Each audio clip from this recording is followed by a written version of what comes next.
안녕하세요. 저는 올해 70이 간 넘어선 할머니입니다.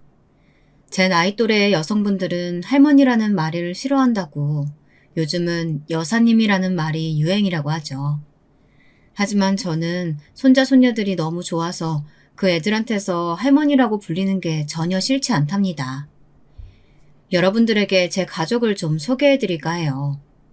저는 몇 년 전에 남편을 먼저 하늘나라로 보냈고 슬하에 아들 둘에 막내딸 하나를 키워 다들 시집장가 잘 가서 일가를 이루고 잘 살고 있답니다. 손자도 첫째는 아들 둘, 둘째는 아들 하나 딸 하나, 그리고 막내딸은 외손주로 딸 하나를 낳아서 잘들 키우고 살고 있습니다. 제가 남편이 죽고 나서 혼자 살다 보니까 밤에 잠을 못 잘 때가 많거든요. 그래서 라디오를 틀어두고 자는 일이 많았는데 우리 큰손자가 라디오보다 재미있는 유튜브 채널이 있다고 해서 유튜브라는 것을 다운받아 봤답니다. 그러다가 옛날에 듣던 라디오 극장 같은 이 사연에 빠지다 채널을 알게 되어서 매일 밤마다 즐겁게 듣다 스르르 잠에 빠지곤 한답니다. 제가 이 채널을 좋아하는 이유는 각양각색의 사연들이 많아서이기도 한데요. 매일 다양한 사람들의 살아가는 이야기를 듣다 보니 저에게도 얼마 전에 그런 막장 드라마 같은 일이 일어났던 게 생각나서 이렇게 사연을 보내게 되었습니다. 70대 할머니 이야기라도 재미있을지 모르니까 끝까지 잘 들어주시길 바랍니다. 저는 가난한 시골 농부의 둘째 딸로 태어났습니다. 저의 부모님은 일제강점기 때부터 소작농으로 착취만 당하고 살아오셨어요. 그러다 해방이 돼서 일본인 부자들이 다들 본국으로 도망간 후 조그마한 땅을 가지게 되셨고 그 땅에서 농사를 짓고 사셨습니다. 그렇게 돈을 벌어 땅을 사고 또 사고 그렇게 하다 보니 어느새 땅 부자가 되어 있었다는 겁니다. 그러다 한참 대한민국이 개발될 때 제 부모님 땅의 일부가 고속도로가 뚫리게 돼서 그 보상금을 받아 전라도 나주 아시죠? 그 나주에서 알아주는 부자가 되셨다고 합니다. 그래서 저는 고등학교도 나오고 나름 그 동네에서 부잣집 딸로서 청소년기를 보내게 되었어요. 제가 어릴 때는 동네에 여고 나온 친구들이 3분의 1도 안 되었거든요. 그런데도 제 부모님들은 제가 공부를 좀 잘하는 게 보이니까 고등학교까지 마치라면서 등록금과 육성회비도 내주셨습니다. 지금 생각하면 옛날 어른들 치고는 굉장히 깨어 계신 분들이었죠. 고등학교를 졸업하고 저는 광주 시내에서 직장 생활을 했습니다. 작은 사무실에서 격리 일을 했는데요. 그러다 동네에서 선이 들어와서 부모님이 선이나 보라고 하셨습니다. 저는 주말에 고향으로 돌아가서 한번 선만 보기로 했었는데 그 자리에서 남편을 만난 거예요. 남편은 옛날 사람 같지 않게 키도 크고 덩치도 컸답니다. 처음 봤을 때 무슨 씨름 선수 같다는 생각이 들 정도였으니까요. 하지만 여자 앞에서는 말도 잘 못하고 얼굴만 붉히는 쑥맥이 따로 없었어요. 저는 그런 남편의 순수한 모습에 호감이 갔고 남편도 제가 마음에 들었는지 결혼을 약속했습니다. 저와 남편 둘 다 나주가 고향이어서 결혼식은 나주에서 하기로 했습니다. 그리고 저는 결혼한 후 짧은 직장 생활을 마치고 남편의 직장을 따라 전주로 이사를 했습니다. 남편은 나주에서 작은 전자기기를 만드는 공장의 공장장이었는데요. 그 시대에 공고를 나와 수리공부터 시작해 조립, 검사 등 착실하게 경력을 쌓아 공장장이 된 것이었어요. 젊은 나이에 출세했다고 시어머니가 굉장히 남편을 자랑스러워 하셨습니다. 시댁 어른들도 나주분들이시고 친정이랑 같은 동네에서 농사를 짓고 사시니 주말엔 거의 우리 집 아니면 시댁에 가서 농사일을 돕게 되었습니다. 저희 시댁 어른들은 지금은 물론 다들 돌아가셨지만 드라마에 나오는 못된 시어머니도 아니셨고 무척 순박한 분들이었어요. 워낙에 땅밖에 모르고 농사만 짓고 살아오신 분들이라 누굴 속일 줄도 모르고 며느리들한테 싫은 소리도 한 번 안 하고 사신 분들이세요. 그러다 보니 저 역시 우리 애들이 결혼할 때도 좋은 시어머니가 되어야겠다 생각을 많이 하고 살았습니다. 그저 저희 시어머니처럼만 하자고 생각했죠. 그러면 어디 가서 며느리들한테 욕은 안 먹을 거라고 믿었으니까요. 제 남편은 전주에서 전자기기 공장을 사장님께 인수받아 사장이 되었습니다. 거기다가 우리 친정도 땅 부자이다 보니까 저는 아이들한테도 부족함 없이 뭐든 해주면서 키울 수가 있었습니다. 그래서 그런지 장남인 우리 영준이는 공부도 잘했지만 조금은 제멋대로인 아이가 되어버리고 말았습니다. 어릴 적부터 욕심이 많아서 용돈도 먹을 것도 제 동생들보다 조금이라도 더 많이 받아야 했습니다.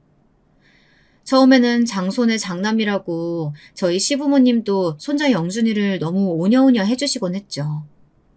만나기만 하면 용돈도 듬뿍 주시고 명절 때 다 같이 밥을 먹을 때도 영준이한테만 소고기며 갈치며 맛있는 것들로만 앞에 놓아주셨습니다.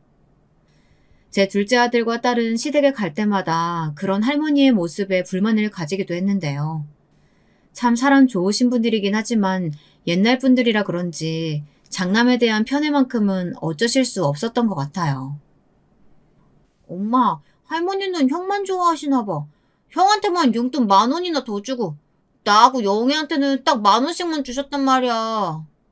맞아. 요즘 같은 시대에 어떻게 아들, 딸, 장남 이런 걸로 차별 대우받아야 돼? 나 너무 억울해. 다 같은 손자, 손녀지. 나 이럴 때는 정말 할머니 싫어지려고 해. 그렇게 시댁에 갔다 오는 날엔 제 둘째 아들이랑 딸에게 어김없이 불평불만을 들어야만 했어요. 저는 큰애 몰래 둘째와 딸에게 용돈을 더 주면서 할머니가 일부러 그러시는 건 아니라며 참으라고 다독거리곤 했습니다. 그 후로도 세월은 빠르게 흐르더군요. 장남 영준이는 서울에 있는 대학을 나와 서울에 사는 여자친구를 만나더니 결혼 후에도 서울서 살더라고요. 큰아들이 결혼할 때 저는 조금 서운하기도 했어요. 하지만 제가 좀 마음에 안 들더라도 아들이 사랑하는 사람을 반대하는 것만은 하고 싶지 않았기에 그냥 시원하게 보내줬습니다. 사실 제 큰며느리는 처음 만났을 때부터 저와는 마음이 맞지 않았습니다. 첫인상은 참 예쁘고 얌전하게 보였는데 처음부터 너무 거리낌 없이 저한테 엄마 엄마 하면서 반말을 하더라고요. 저는 좋게 생각해서 나한테 거리감 느끼지 않으려고 애가 저러는가 보다 생각을 하기로 했습니다. 그런데 결혼해서 사돈에게 하는 걸 보니 그냥 말투 자체가 제 부모님에게도 반말을 하더라고요. 결혼하고 큰아들 부부가 처음으로 집에 인사를 왔는데 차려주는 밥만 먹고 손님처럼 가만히 앉아있다가 가는 걸 보니 큰며느리가 앞으로 맞이 노릇을 잘할까 걱정이 되더라고요. 저는 사부인에게 걱정스러운 마음으로 전화를 했습니다. 아유, 사부인 잘 지내셨죠? 그때 결혼식장에서 뵙고 처음 인사드리네요. 애들 신혼여행 잘 마치고 저희 집 와서 저녁 잘 먹고 갔습니다.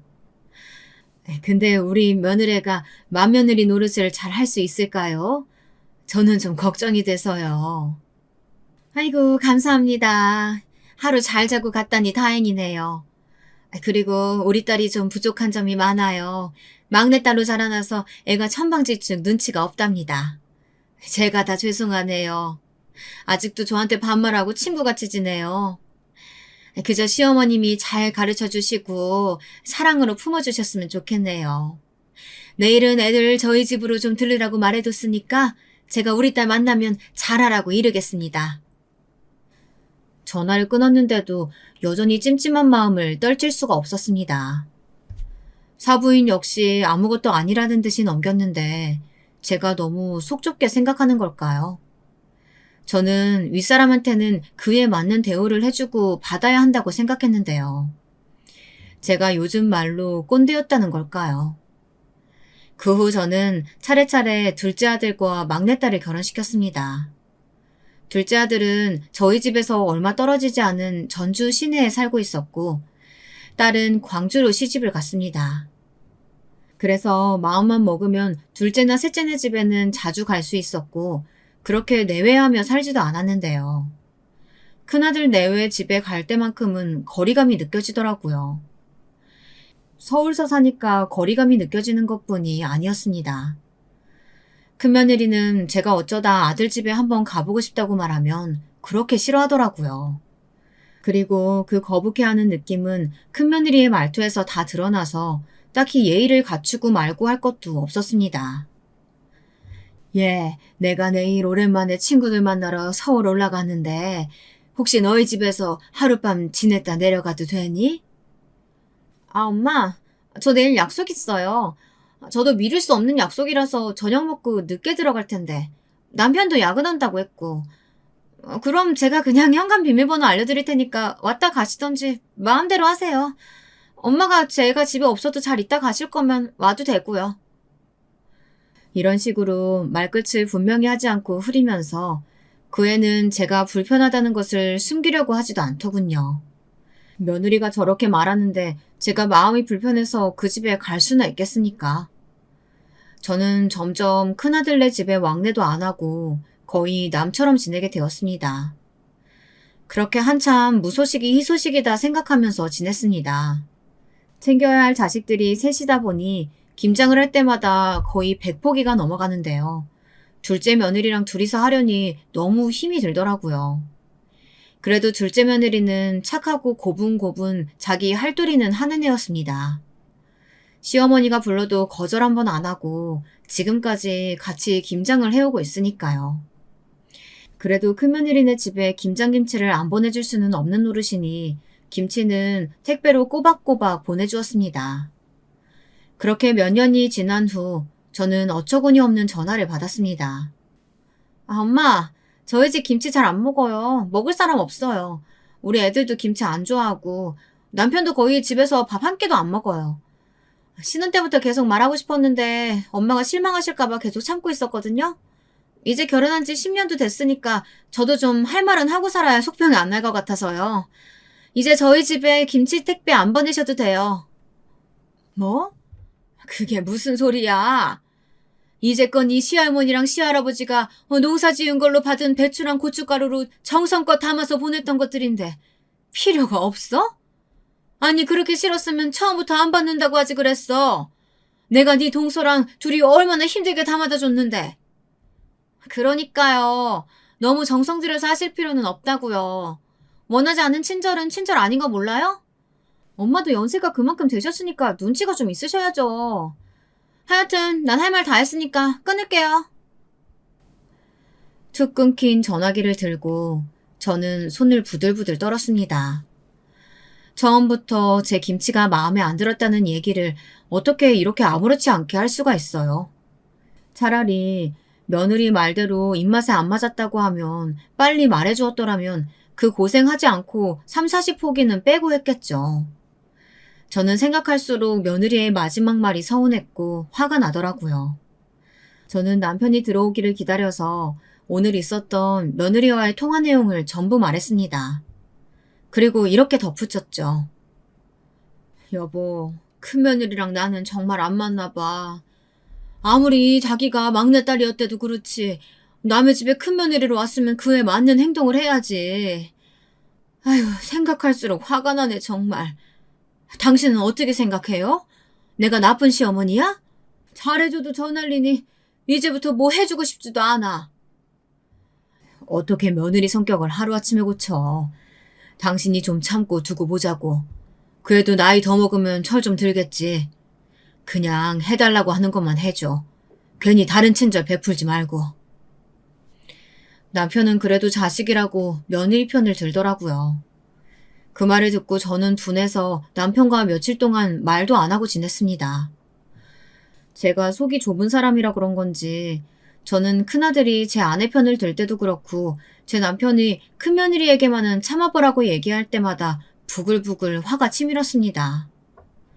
크고 작은 큰며느리와의 불화가 있을 때마다 제 곁에는 제 편을 들어줄 사람이 없었습니다. 둘째 며느리에게 이야기하자니 동서지간에 편을 가르는 것 같아 꺼려지고 또 둘째 아들이 알면 자기 형한테 뭐라고 할 것 같아 저는 막내딸에게만 가끔 제 분한 마음을 털어놓게 되었어요. 그 못된 며느리가 이번에도 엄마 생일 때 돈만 계좌로 딱 보내고 오지도 않는다지 뭐니. 난 큰애들 손자들 너무 보고 싶은데 그걸 그렇게도 매몰차게 거절한다. 어쩌면 네 동서는 사람이 그러니? 그러게 말이야. 난 어릴 때부터 오빠도 싸가지 없다고 느꼈지만 큰언니는 더 그런 것 같아. 정말 끼리끼리 만난다고 하는 말이 딱 맞는다니까. 엄마, 내가 엄마 생신 때 우리 딸 데리고 꼭 갈게. 그 집 애들은 그래도 착한데 아주 부모가 못돼 빠져가지고. 그 집 부부랑 계속 말 섞고 그러지 마. 엄마만 상처받을 게 뻔하니까. 그래도 네 큰오빠인데 어떻게 그래. 큰오빠는 괜찮아. 그래도 걔는 가끔 회사 근처서 밥도 사주고 그러는데 며느리가 문제지. 그동안에 세월이 흘러 큰아들 부부는 다니던 회사를 나와 사업을 한다면서 그 당시 서울에서 유행했던 방탈출 카페라는 것을 하나 차렸습니다.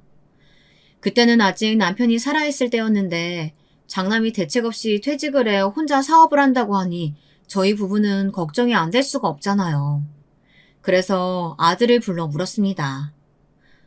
너 그 사업은 장래성이 좀 있기는 한 거야? 혹시 금방 망하고 뭐 그런 건 아니지?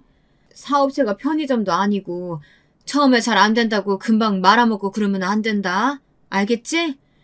이런 시기에는 무조건 버티는 사람이 이기는 거야. 알아요. 저도 다 알아보고 한 거고 오락신이나 PC방보다 방탈출 카페 같은 곳이 요즘 젊은 세대 사이에서 엄청 유행이래요. 같이 동업할 사람도 구하고 있으니까 엄마 아빠는 걱정 안 하셔도 돼요. 그것보다 제가 퇴직금 2억만으로는 좀 부족해서 그런데 아버지 돌아가시면 받을 유산 좀 미리 당겨서 받을 수 없어요? 오늘 여기까지 온 게 그것 때문이구나. 내가 너한테만 미리 유산 증여하면 네 동생들은 뭐라고 생각하겠니? 받고 싶으면 네 동생들이랑 의논해서 허락 받아가지고 와. 그래야 줄 수 있지 아니면 난 못 준다. 그리고 그거 유행 지나면 어쩌려고 그래? 저는 큰아들이 한다는 그 카페에 대해선 아는 것이 하나도 없었고 남편은 걱정돼서 그런지 유선 증여를 쉽게 허락하지 않으려고 하더라고요. 저는 그래도 장남이 손 모아가며 부탁하는데 매몰차긴 거절하긴 좀 그랬어요. 그래서 제가 따로 모아두었던 3천만 원이 들어있는 통장을 남편 몰래 큰아들에게 주었습니다. 큰아들은 저에게 우물쭈물 고맙다고 말하고는 그 돈을 넙죽 받아가지고는 뒤도 안 돌아보고 서울로 달아나듯 가버리더군요. 저는 그런 큰아들의 뒷모습을 보면서 돈을 주고도 왠지 찜찜했습니다. 그래도 부모 마음이란 게 어디 그렇습니까? 그저 자나깨나 자식들이 잘 되기만을 바라고 있는 마음 아니겠어요? 그 카페라는 사업을 벌이고 나서부터 안 그래도 거의 시댁에 오지 않았던 큰아들과 며느리는 발길이 아예 더 뜸해졌습니다. 그 와중에 둘째 아들이 아버지의 뒤를 잇겠다고 하면서 다니던 직장을 그만두고 제 남편이 운영하던 전자기기 공장에 새로 들어와 일을 배우고 있었거든요. 장남보다 더 든든한 아들 노릇하는 둘째 아들에게 저는 더 마음이 가는 것을 어떻게 막을 수는 없었어요. 그런데다 둘째 며느리가 성격도 더 묻어나고요. 저는 그 애들을 만날 때마다 이 애들이 오히려 장남 부부였다면 얼마나 좋았을까 하고 아쉬워하곤 했답니다. 다행히 큰아들의 방탈출 카페는 유행에 따라서인지 장사가 잘 된다고 하더라고요. 하지만 특히 주말에는 돈을 더 많이 벌어들이니까 큰아들은 일주일에 한 번 쉬는 날조차 제대로 없었습니다. 그런 날들이 몇 년이 지나가고 나서 보니 큰아들은 눈에 띄게 눈밑이 검게 변해서는 건강이 안 좋아지는 것 같았습니다. 하지만 반대로 큰며느리는 피부과에 다니면서 주름 시술하고 성형까지 하면서 오히려 예전보다 더 젊어지고 예쁘게 변하는 것이 느껴지더라고요. 우리 아들이 번 돈으로 그 애가 병원비며 백화점, 피부 시술, 스파 이런 것들에 다 퍼주면서 사는 것 같았어요. 저는 큰며느리의 그런 뻔뻔한 모습에 치가 떨렸습니다. 남편이 밖에서 고생을 하면 집에서 애들 잘 키우고 집안일이라도 잘하면 좋으련만 그 애는 그런 기본적인 것도 관심이 없었으니까요. 가정주부인 큰며느리가 직장 다니는 둘째 며느리보다 더 바쁘다면서 일주일에 2번 파출부를 부른다니 제 생각엔 이해가 안 되는 일이었습니다. 신혼 때부터 그다지 마음에 차지 않았던 큰며느리는 세월이 지날수록 저와는 맞지 않고 점점 더 큰아들 부부에게 정이 떨어졌습니다. 그 와중에 공장에서 열심히 일하던 제 남편에게 사달이 생겼어요. 그 청천벽력 같은 일은 어느 날 점심때쯤 둘째 아들에게 전화가 와서 시작되었습니다.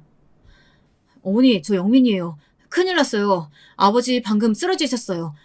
구급차로 전북대 병원 가 있을 테니까 어서 병원으로 와주세요. 저는 멍하니 아들의 전화를 듣기만 하고 있었습니다. 도무지 현실감이 없었어요. 아침 일찍 일어나서 밥 잘 먹고 출근한 사람이 갑자기 쓰러졌다고 하니 믿을 수가 있어야죠. 그렇게 10여 분을 아무 생각도 못하고 백지 상태로 있다가 저는 펑펑 울면서 병원으로 달려갔습니다.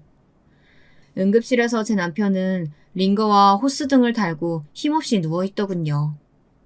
의사는 뇌출혈이라고 했고 다행히 빨리 발견하고 처치가 되어서 수술을 하면 괜찮을 거라고 했습니다.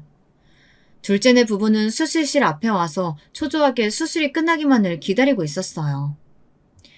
처음에 수술만 하면 괜찮을 거라는 병원 의사의 말과는 달리 수술 자체는 7시간이나 걸렸습니다. 저는 그 시간 동안 물 한 모금도 못 마시고 긴장돼서 수술실 밖에서 그 사람에게 무슨 일이 없기를 기도하면서 보냈습니다. 둘째 며느리가 그런 저에게 밥이라도 먹고 오자며 병원 밖으로 나가기를 권했지만 저는 고개를 저으며 둘째 부부에게 너희들이나 다녀오라고 말했습니다.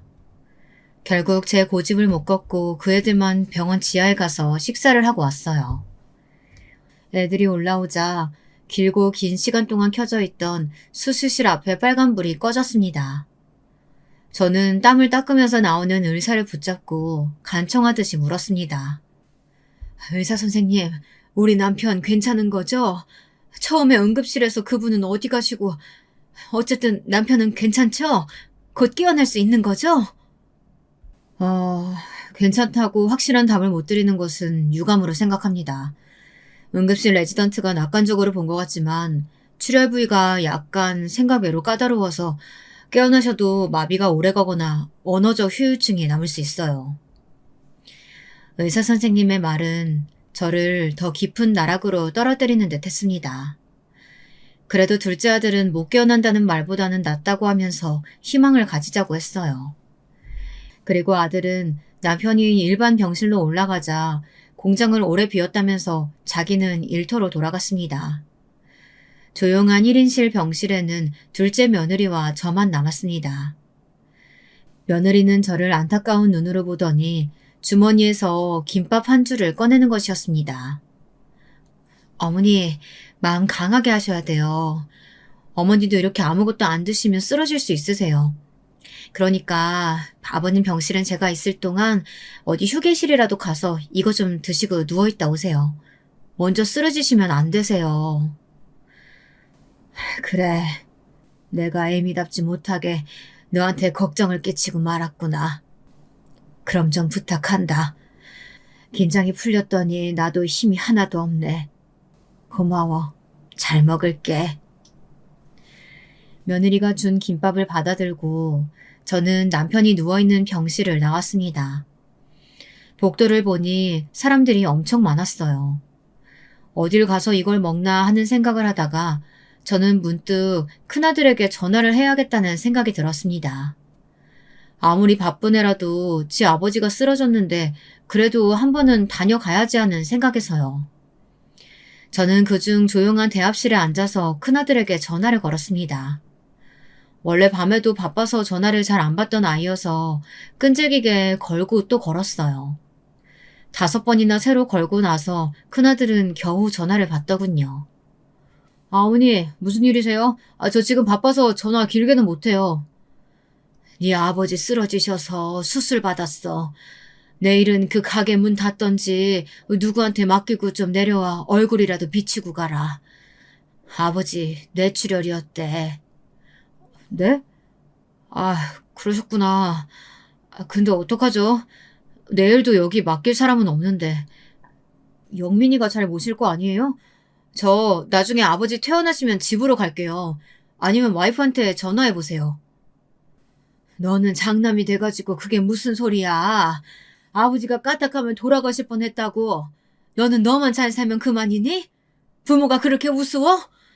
잠만 하지 말고 내일 당장 내려왔다가 가. 저는 화가 잔뜩 난 채로 통화를 끊고 나서 자리에 앉아 엉엉 소리를 내며 울어버렸습니다. 먹으려고 펼쳐놓았던 김밥은 몇 개는 바닥에 떨어뜨리고 남은 것들은 눈물이 묻어 먹을 수도 없었고요.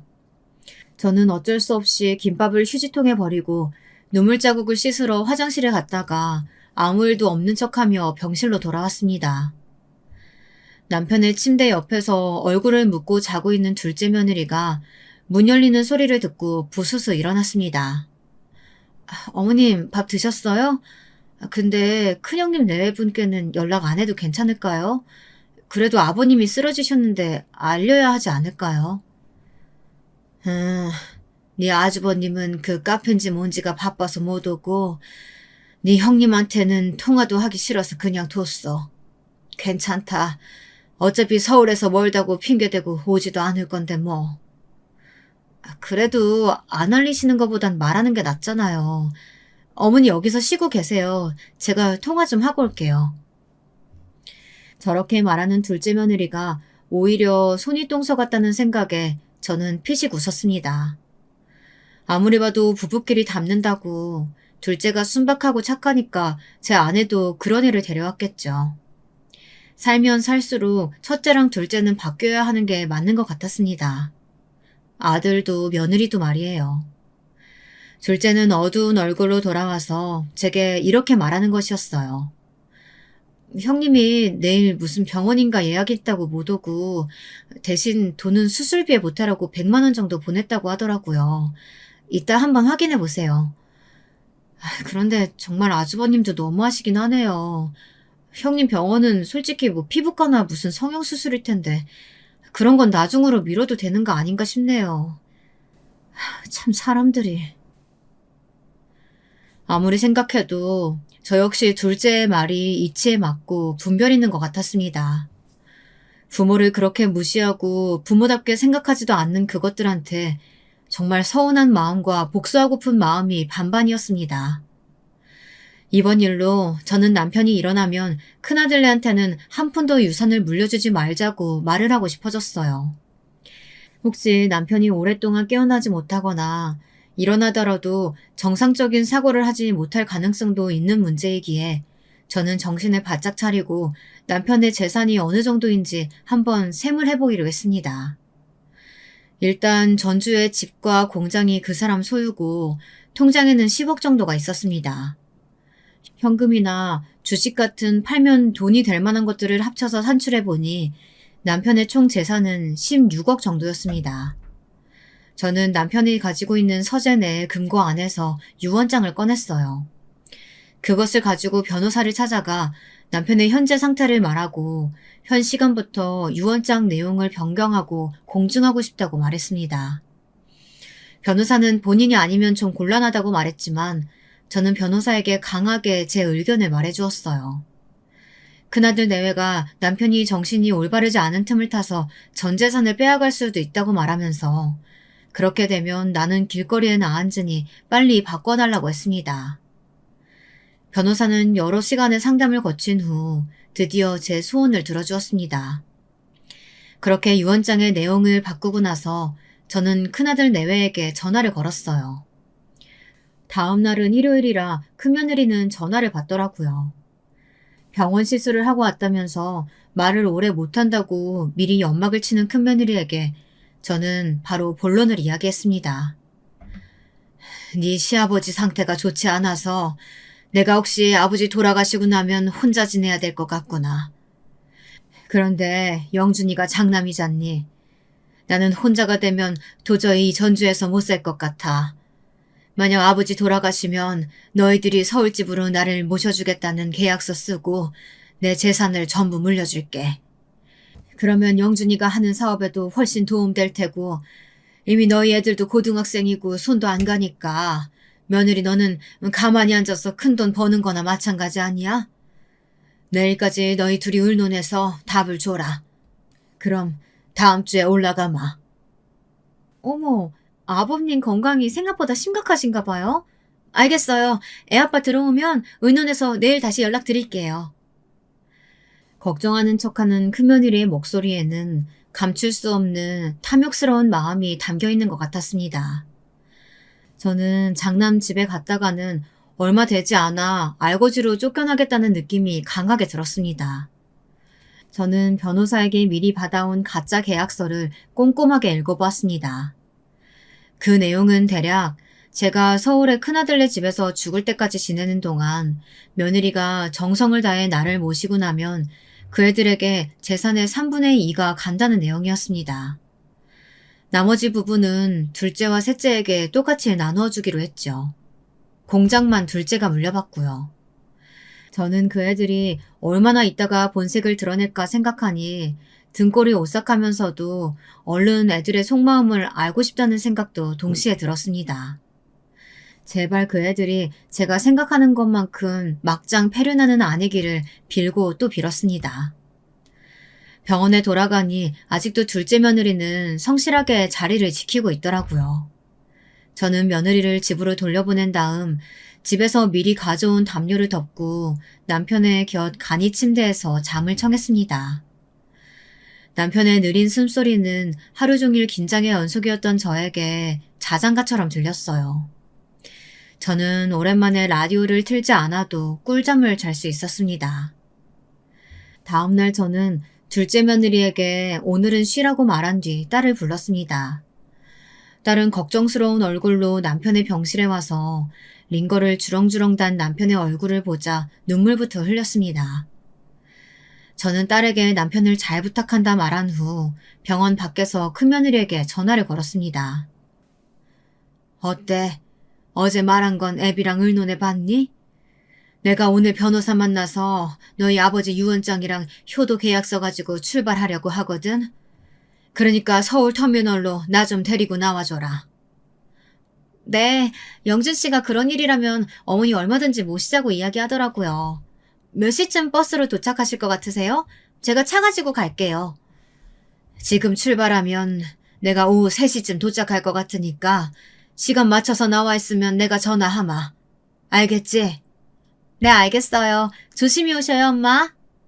아버지가 쓰러지셔서 아직도 정신을 못 차리는 와중인데 큰며느리는 시아버지의 안부도 묻지 않고 자기 할 말만 하는 것이 썩 마음에 들지 않았습니다. 어차피 그 애들이랑 아예 연을 끊기로 생각하고 만나러 가는 것이니 차라리 속이 시원했습니다. 이번 일로 장남 부부의 민낯을 알게 되면 국물 하나도 그 애들 위에 남겨주지 않으리라 결심했어요. 저는 전주터미널에서 가장 빨리 서울로 가는 버스를 탔습니다. 서울터미널에 도착하니 사람들은 많은데 며느리의 전화는 아직 없었어요.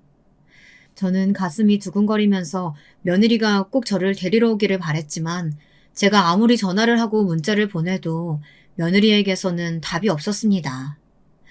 3시에 터미널에 도착해서 저녁 6시가 되도록 결국 큰며느리는 오지 않았습니다.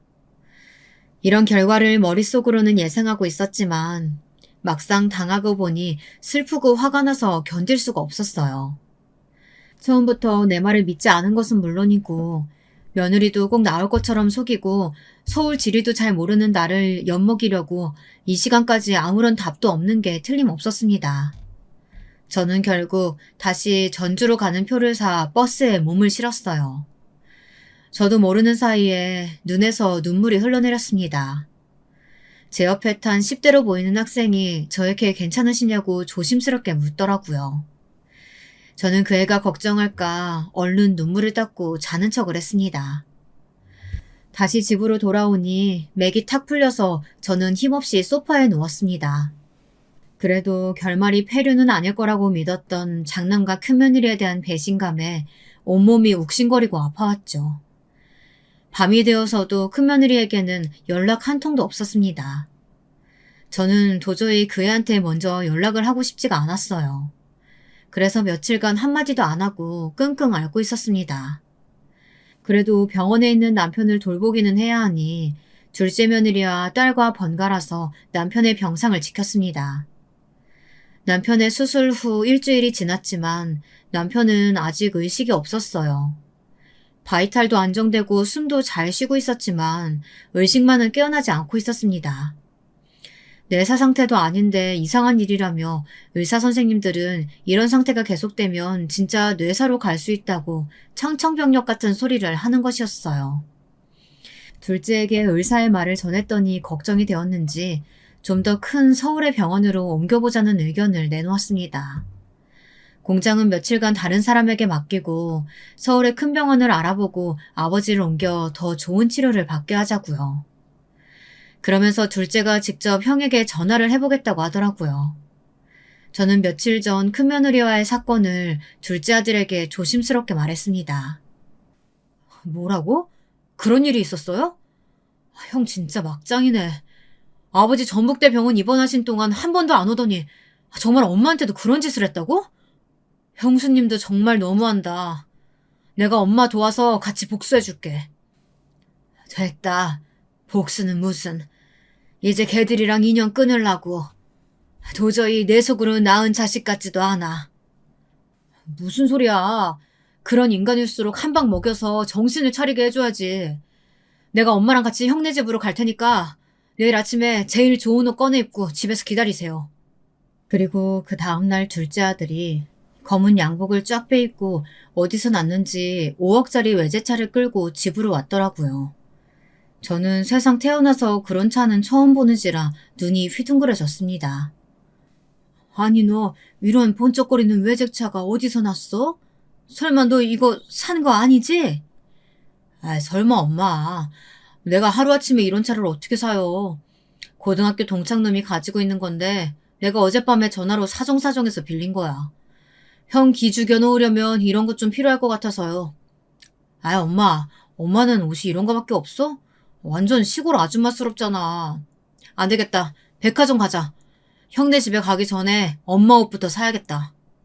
둘째는 그 비싼 외제차에 저를 태우고 전주에서 제일 큰 백화점으로 데려갔습니다. 그리고 100만 원이 넘는 옷을 사주었습니다. 저는 큰애 부부에게 보이려고 이런 낭비를 해야 하는 건지 제가 하려고 하는 일이 과연 필요한 건지 의심이 들었습니다.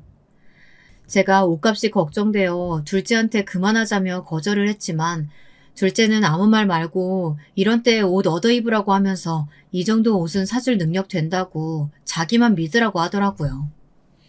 아들이 골라준 그 옷은 비싸서가 아니라 제 마음에 꼭 들었습니다. 왜냐하면 둘째 아들이 사준 옷이기 때문이죠. 저는 이것저것 재지도 따지지도 않고 제 편을 들어주는 아들에게 든든함과 고마움을 느꼈습니다. 둘째 아들과 함께 장남의 집으로 찾아가는 동안 저는 차 안에서 내내 기분이 좋아 커피도 마시고 잠도 설핏 들었다가 일어나고 했습니다. 드디어 서울에 도착해 찾아간 장남의 집은 한강이 보이는 꽤 넓은 평수의 아파트였어요. 처음 결혼했을 때는 서울 변두리에 있는 작은 국민형 주택이었는데 그동안 돈을 좀 벌긴 했는지 새로 지은 브랜드 아파트에 살면서 그때까지 부모도 형제도 한 번도 초대하지 않았다고 생각하니 새록새록 큰아들에 대한 야속한 마음이 생기더라고요. 둘째 아들은 첫째의 집 앞에서 형에게 전화를 걸었습니다. 제가 전화했을 때와는 달리 제 동생의 전화는 그래도 빨리 받더라고요. 아, 형, 나 영민인데 지금 형네 집 앞에 와 있어. 오늘 형 그 방탈출 카페 문 닫고 집에 있는 거 다 아니까 이 문 열지? 큰아들은 현관문을 열더니 놀란 눈으로 번쩍이는 새 옷을 입은 저와 둘째 아들을 번갈아 가면서 바라보았습니다. 아, 갑자기 이렇게 불쑥 찾아오면 어떡하냐? 아무리 가족끼리여도 그거 실례인 거 알아? 내가 어제 엄마한테 너무 황당한 말을 들어서. 좋은 말 할 때 이거 열지. 집에 좀 들어가서 얘기하자. 안 그러면 현관 앞에서 소리 지른다. 둘째 아들의 무서운 얼굴과 으름장에 놀랐는지 큰아들은 문을 열고 우리들을 맞아들였습니다. 둘째 아들은 들어오자마자 소파에 퍼질러 앉아 제 형수를 부르더니 커피라도 가져다 달라고 명령하듯 말했습니다. 큰며느리는 안방에 있다 깜짝 놀라 밖으로 나와서 표독스러운 표정을 지으면서 소리쳤어요. 아니, 이렇게 불쑥 찾아와서 커피를 달라고요? 시동생은 예절도 없어요? 어머니도 그렇고요. 형하고 형수한테 이렇게 불손하게 대하는데 왜 안 말리시는 거예요? 똥 묻은 것이 겨 묻은 거 나무란다더니 딱 그 짝이었습니다. 저는 화가 나서 벌떡 일어나 큰며느리한테 손을 휘두르며 소리쳤습니다. 예, 네가 그런 말 할 처지라도 되는 줄 아니? 일주일 전에 그렇게 철석같이 마중 나온다고 하더니 나오지도 않고 내 전화도 문자도 씹고 너야말로 버릇없이 이 CM이 고려장 하는 거 아니야? 내가 너 찾겠다고 거기서 서울터미널에서 헤맨 것만 생각하면 아직도 이가 갈린다. 내가 오늘은 효도 계약서고 뭐고 다 엎어버리려고 찾아온 거니까 이참에 아예 모자지간에 연도 끊자. 아니 어머니 그게 무슨 말씀이세요? 그날 안 오신 거 아니었어요? 저는 이 사람한테 터미널에서 어머니 못 봤다고 얘기 들었는데. 당신 도대체 어떻게 된 거야? 그나들은 제 아내를 쳐다보더니 의아한 표정으로 물었습니다.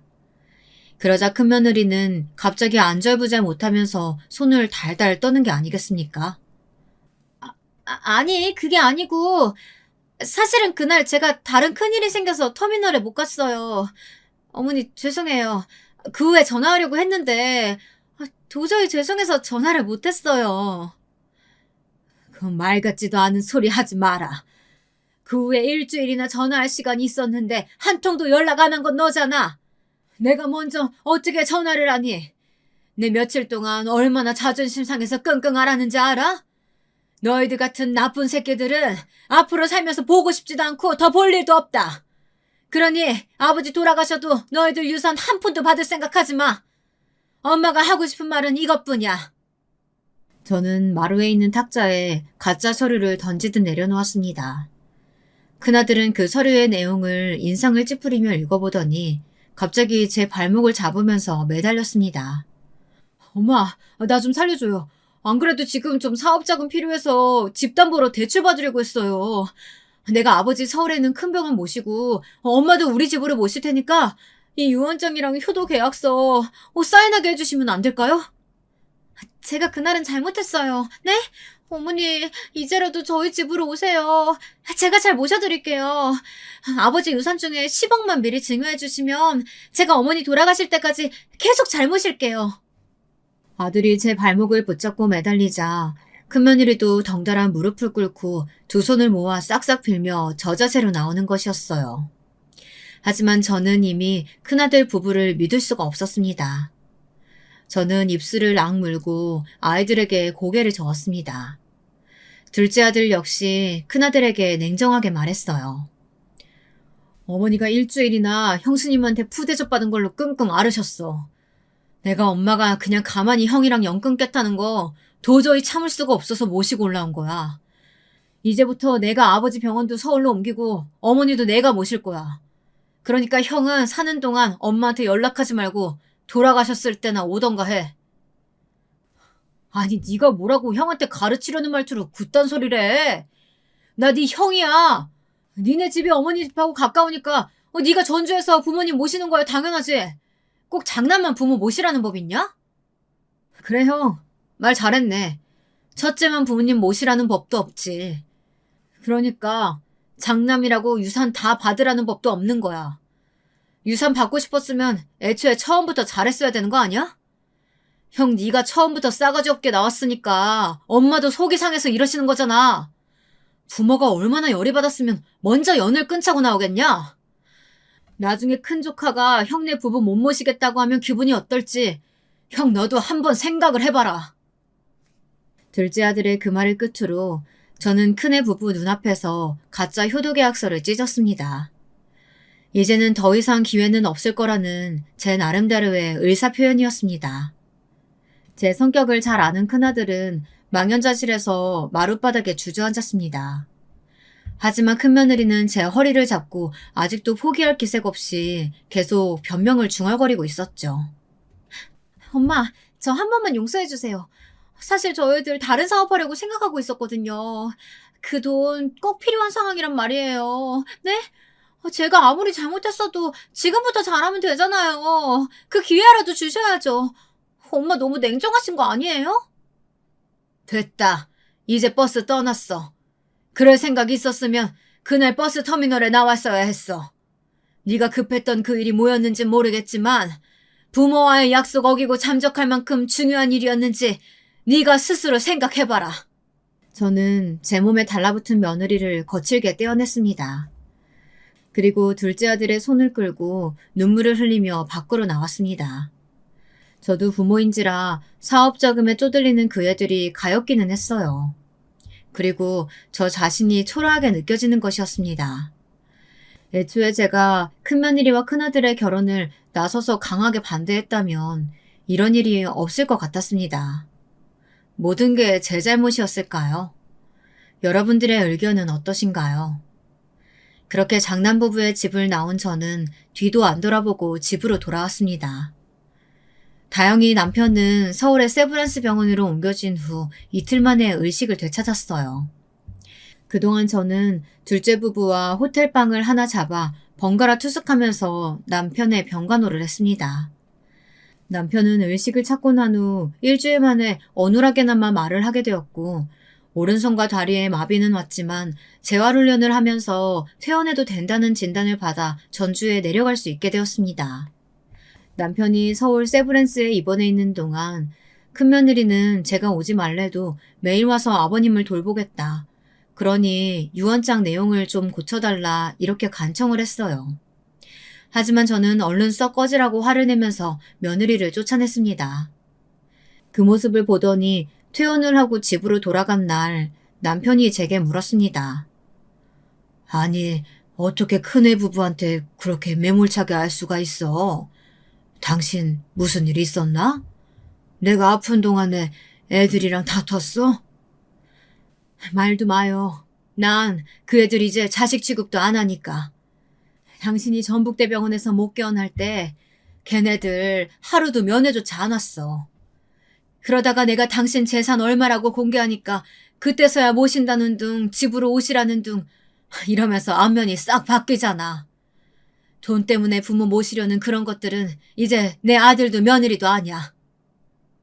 제 말을 듣고 남편도 고개를 끄덕이면서 자기가 죽은 다음에라도 유산 꼭 지키고 있으라고 하더라고요. 첫째는 물론이고 사람이 언제 어떻게 바뀔지 모르는 거라고 하면서 말이죠. 그러나 둘째 아들은 제가 유산 공개를 하기 전에도 저한테 진심으로 잘 대해줬고, 둘째 며느리도 남편이 병상에 누워있을 때 거의 매일같이 찾아와 병간호를 했다고 했더니 그래도 한 놈만 나쁜 놈이라 다행이라고, 우리가 자식 농사를 완전 망치지는 않은 거라며 저를 위로해 주었습니다. 병원에서 퇴원한 후 남편은 저를 의지하면서 집에서 요양을 했습니다. 저는 이제 얼마나 남편의 얼굴을 볼지 모른다는 불안감에 하루하루 잘해주려고 노력하고 있어요. 둘째네와 딸도 주말에는 다른 약속 같은 걸 잡지 않고 우리 집으로 와 다 같이 한 끼라도 챙겨 먹고, 손자 손녀들도 일부러 데려와서 보여주려고 노력을 했죠. 그렇게 1년이 지나자 남편은 어느 날 갑자기 신부전으로 세상을 떠났습니다. 저는 너무나 슬펐지만 그래도 말년에 가족들에게 둘러싸여 살다 갔으니 여한은 없을 거라고 믿고 싶습니다. 남편의 장례를 치르던 날 첫째 아들네는 가족 모두 서울서 내려와서 저한테 다시 무릎을 꿇었어요. 손님들 치르기도 힘들어 죽겠는데 이 애들은 도대체 아직도 돈밖에 관심이 없나 한심한 생각만 들었습니다. 엄마, 이제 제발 마음 좀 돌려주세요. 처음에 이 사람한테 말씀하셨다면서요. 아버지 돌아가시면 도저히 전주서 못 사신다고. 죽을 때까지 저희랑 사신다고 말이에요. 저 진짜 아버지 유산 필요해요. 네? 제발 다시 한 번만 생각해 주세요. 어머니, 저 진짜 그동안 반성 많이 했어요. 그러니까 유산 좀 나눠주세요. 네? 10억만 주시면 제가 정말로 잘 모실게요. 도대체 지금 와서 이것들은 왜 이런 진상짓을 하는 것인지. 저는 그 속셈이 뻔히 보였지만 일부러 굳게 입을 다물고 밥이나 먹고 가라고 하면서 큰아들 부부를 장례식 끝나자마자 서울로 쫓아내 버렸습니다. 이제 나한테 아들은 영민이 뿐이야. 그런 줄 알면 이제 그만 미련 끊고 너희들이나 잘 살아. 나 서울 가서 네 와이프랑 같이 살면 화병 나서 제명에 못 살 것 같으니까. 이 엄마 오래 살길 바란다면 그냥 너희들끼리 잘 살고 다시는 찾아오지 마라. 큰아들 부부는 이렇게까지 비는데도 용서해주질 않는다며 엄마 너무 독하다고 기어코 성을 내며 서울로 올라갔습니다. 이제 첫째네 손주들까지 못 본다고 생각하면 눈물이 나서 견딜 수 없었지만 그 애들도 이미 다 장성하고 나니 제 부모가 할머니에게 못된 짓 한 건 알았나 봅니다. 인연을 아예 끊지 않고 가끔 할머니 집이라고 찾아오더라고요. 그런 손주들에게는 아직도 고맙고 그 애들이 짠한 생각 들어 용돈도 주고 맛있는 것도 해주면서 살고 있습니다. 부모가 되어서 웬만하면 자식들을 용서해줘야 한다고 말하는 제 또래 청취자분들도 계실지 모르겠습니다. 하지만 제가 그날 서울 터미널에서 느꼈던 심정을 생각하면 저는 제가 독하다고 생각하지 않습니다. 큰아들 부부는 마지막 기회를 버렸고 저는 그때의 트라우마 때문에 다른 지역에 갈 일 있으면 고속버스를 이용하지 못하고 꼭 둘째 아들한테 부탁해 차를 타고 가야 하게 되었거든요. 오늘 제 이야기는 여기까지 하겠습니다. 여러분, 막장 드라마 같은 제 인생 이야기 어떻게 들으셨는지 궁금합니다. 제게 앞으로 소원이 있다면 둘째 아들, 딸내 식구들과 오래 왕래하면서 사이좋게 살아가는 것이고요. 그 배은망덕한 첫째 아들내는 자력으로 살아남을 테죠. 더 이상 신경 쓰고 싶지 않습니다. 저의 긴 글 읽어주신 여러분들 감사합니다. 더운 여름 건강히 보내시길 바라겠습니다.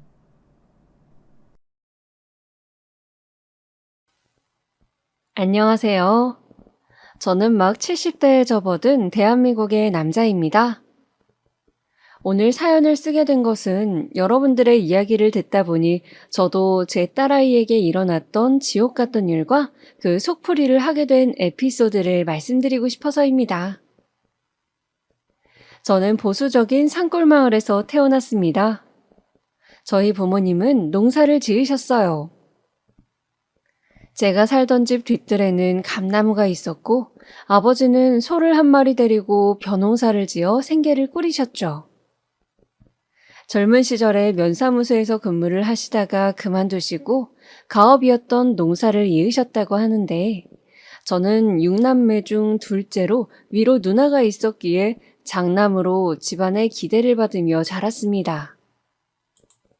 공부를 곧잘 했기 때문에 고등학교까지 무사히 마쳤고 학력고사 성적이 좋아 인근 큰 도시의 유명한 국립대 경영학과를 가게 되었습니다. 사실은 서울의 유명한 사립대 경영학과도 갈 수 있는 성적이었지만 부모님께서 동생들도 많은데 서울에 보내기는 형편이 힘들다고 하셔서 어느 정도 타협을 하게 된 것이죠. 그렇게 국립대 경영학과를 졸업하고 저는 고향 부근 1시간 거리 정도 지역의 은행에 취직을 하게 되었습니다. 막 사회 초년생이었던 시기 새내기 은행원이었던 저는 업무를 실수해서 허둥대기도 하고 부모님을 떠나 지내는 타지 생활이 힘들기도 하여 취직하고 1년 동안은 굉장히 마음이 불안정했어요. 그런데 그런 저를 살뜰히 챙겨주는 여직원이 있었습니다. 비록 고졸로 은행 창구 일을 하는 친구였지만 항상 깔끔한 옷차림에 성실하고 부지런한 직원이었어요. 아침마다 저에게 미소를 지으며 인사를 하는 그 친구를 보면서 저는 점차 호감을 가지게 되었죠. 자판기 커피를 함께 마시며 이것저것 물어보니 시골에 형제가 많다 보니 고등학교를 졸업하고 은행에 취직하게 되었다고 했습니다. 저희 때는 여자들이 대학까지 마치는 경우는 흔치 않기도 했고요. 저는 그 아가씨와 결국 연애를 하고 부모님의 반대를 무릅쓰고 결혼하여 이듬해 예쁜 딸을 낳았습니다. 아내는 아기를 낳고 일을 그만두었는데 아기를 낳을 때 피를 많이 흘려서 수혈을 받은지라 산후조리를 한다고 했지만 항상 피곤해하고 기력이 없어 했습니다. 저는 아내가 잘 쉴 수 있도록 보살폈지만 결국은 신장에 이상이 생겨 아내는 그 힘들다는 투석을 하게 되었죠. 저는 은행 일을 하면서 아내를 살뜰히 보살폈지만 아내는 제때 신장을 이식받지 못해서 결국은 제 딸아이가 5살밖에 안 되었을 무렵 하늘에 별이 되고 말았습니다. 세월이 많이 지난 일이라 지금은 이렇게 담담하게 말하지만 그 당시에는 정말 하늘이 무너지는 것 같더군요. 황망하게 아내의 장례식을 치르는데 저도 그냥 아내를 따라 관에 들어가서 뚜껑을 닫아버리고 싶더군요. 아마 그때 제 등 뒤로 업어달라고 매달리던 딸아이가 없었다면 저는 제정신을 유지하지 못하고 우울증에 시달리다가 극단적인 선택을 했을 겁니다. 아내가 그렇게 떠나고 부모님의 도움을 받아 딸아이를 키우면서 자식을 위해서 남은 생을 다 바치겠다고 다짐했습니다. 먼저 간 아내의 몫까지 내가 엄마 아빠 몫을 다 해주리라. 우리 아이가 그늘이 없게 내가 잘 키우리라 하고 매일 아침마다 화장실 거울을 보면서 주문을 외우듯이 스스로에게 세뇌를 했던 것 같아요. 조금 커서 유치원에 간 딸아이가 아빠, 우리 엄마는 하늘나라에서 언제 와? 라고 물을 때마다 저는 눈물을 속으로 삼키면서 아주 나중에 우리가 하늘나라에 가게 되면 엄마랑 만날 수 있을 거야.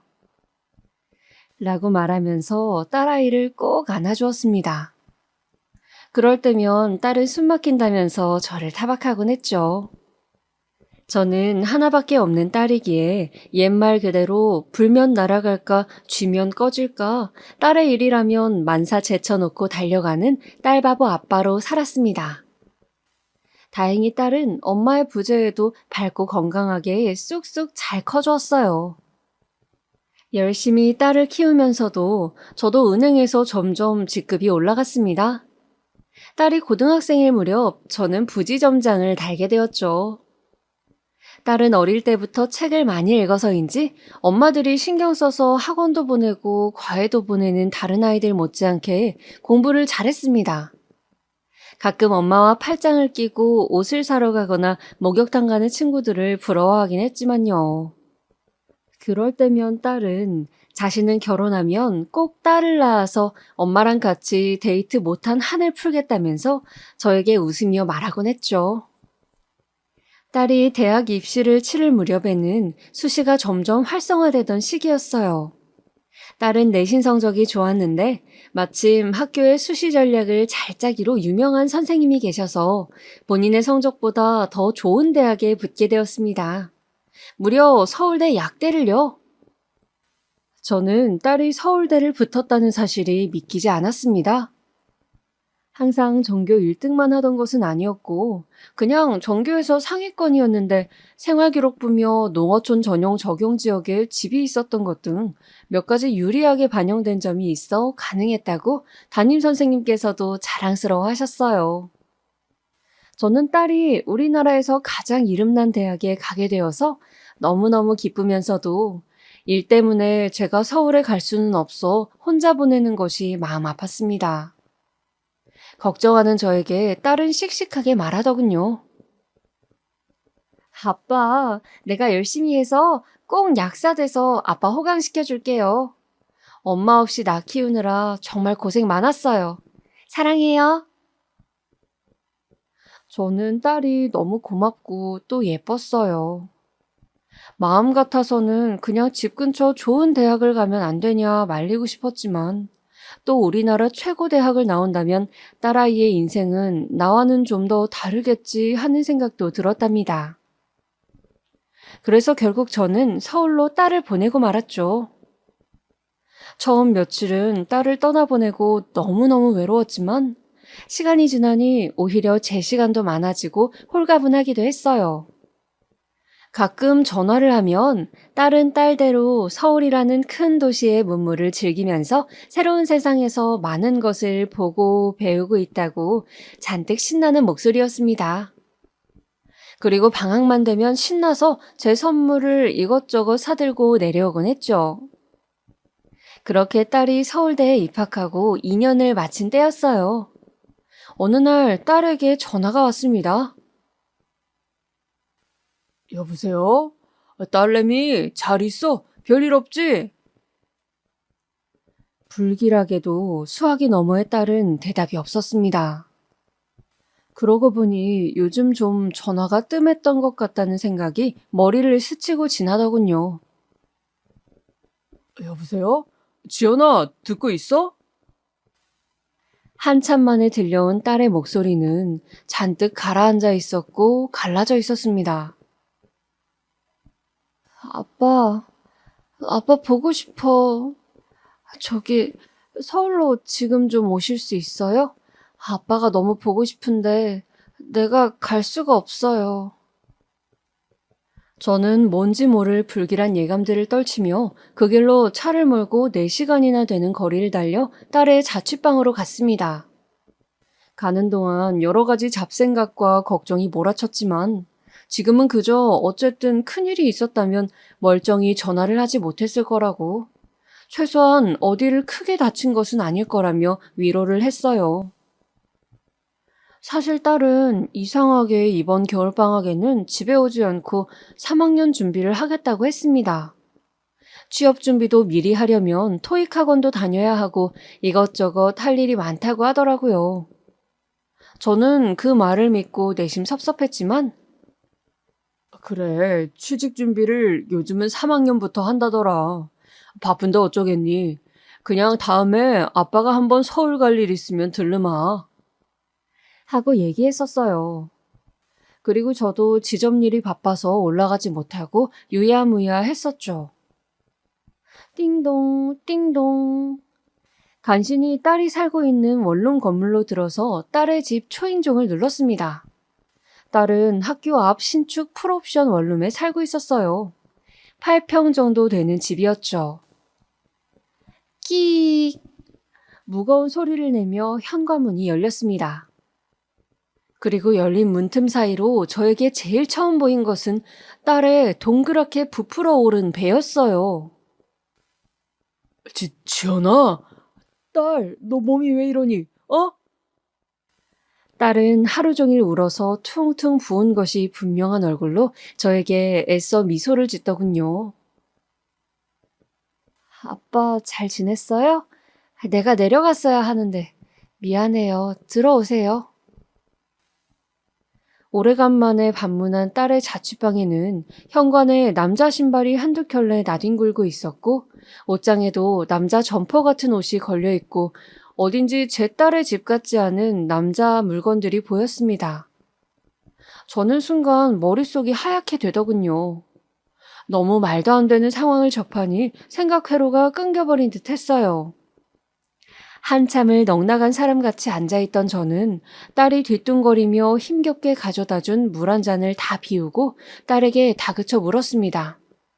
그간의 사정을 어서 말하라고요. 도대체 네 몸이 왜 이러냐고 말이죠. 딸은 사시나무처럼 떨면서 이야기를 시작했습니다. 딸이 막 대학 신입생으로 들어왔을 때 지방에서 처음 서울살이를 하는 터라 너무 외롭기도 하고 또 같은 과 친구들이 자신을 촌뜨기로 볼까봐 한동안은 서울말을 연습하기도 하는 등 사람들과 어울리는 일이 쉽지 않아서 외로웠다고 해요. 그래서 딸은 중앙 동아리라도 들자 하면서 게임 동아리를 들었는데 거기서 컴퓨터 게임을 이것저것 많이 하게 되었다고 합니다. 원래도 좀 이과 성향인지라 게임하면서 스트레스가 많이 풀리더래요. 그렇게 게임을 취미로 많이 하다 보니까 학교 동아리 말고도 온라인으로 같이 게임을 하다가 사람들을 만나는 정모도 하게 되고 정모를 나가보니 게임이라는 공통 취미 때문에 즐거워서 술자리도 하게 되곤 했다고 합니다. 그러다 거기서 한 남자를 만나게 되었다고 합니다. 그 남자는 자신은 농구를 하다가 프로 농구 선수가 되지 못해서 대학을 일반 경영학과를 가서 회사를 다니고 있다고 소개했다고 합니다. 키도 크고 눈썹이 진한 훈남 외모의 그 청년에게 제 딸은 호감을 느꼈대요. 나와 다르게 뭔가 세련된 사람 같다는 생각을 하면서요. 몇 번을 만나 게임도 하고 같이 맥주도 마시고 하면서 제 딸은 더욱 그 사람과 친밀해졌습니다. 함께 맛있는 것을 먹고 하다 보니 서로 연애를 하기로 얘기가 되었고 계속 밖에서 만나다 보니 그 사람을 자취방에도 들이게 되었다고 했습니다. 저는 그 대목에서 경솔한 딸의 행동에 너무 화가 났지만 바쁘다는 명분으로 자주 올라와 체크하지 못한 제 탓도 크다는 생각에 괴롭더군요. 그 사람은 회사 일을 하다가 한 번씩 피곤하다고 와서 자고 가기도 하고 일요일에 딸의 집에서 간식을 만들어 먹기도 했다고 합니다. 그때는 세상을 다 가진 것처럼 바보같이 그 사람에게 빠져서 지냈다고 딸은 울면서 이야기를 하더군요. 그런데 그렇게 지내던 어느 날 우연히 화장실을 간 그 사람 핸드폰에 전화가 오는데 전화를 전해주려다 딸은 그만 실수로 통화 버튼을 눌렀다고 합니다. 여보, 오늘 언제 온다고 했지? 저녁 해야 돼? 수화기 너머로 다정한 여자의 목소리가 들렸다고 합니다. 그리고 확실치는 않지만 아기 웅얼거리는 소리도요. 딸아이는 너무 충격을 받아서 그만 핸드폰을 떨어뜨리고 말았대요. 그리고 화장실을 나온 그 사람에게 따져 물었답니다. 오빠, 방금 전화 오던데 누구야? 저녁 해야 되냐고 묻던데. 부탁인데 솔직하게 말해줬으면 좋겠어.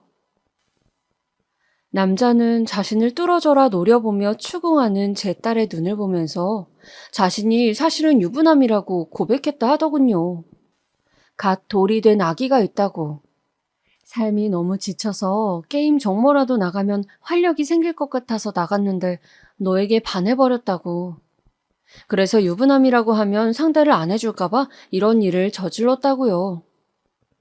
딸은 당장 나가라고 소리를 지르며 그 남자를 쫓아내고 이별을 고했다고 합니다. 딸의 인생의 첫 연애이자 첫 이별이었죠.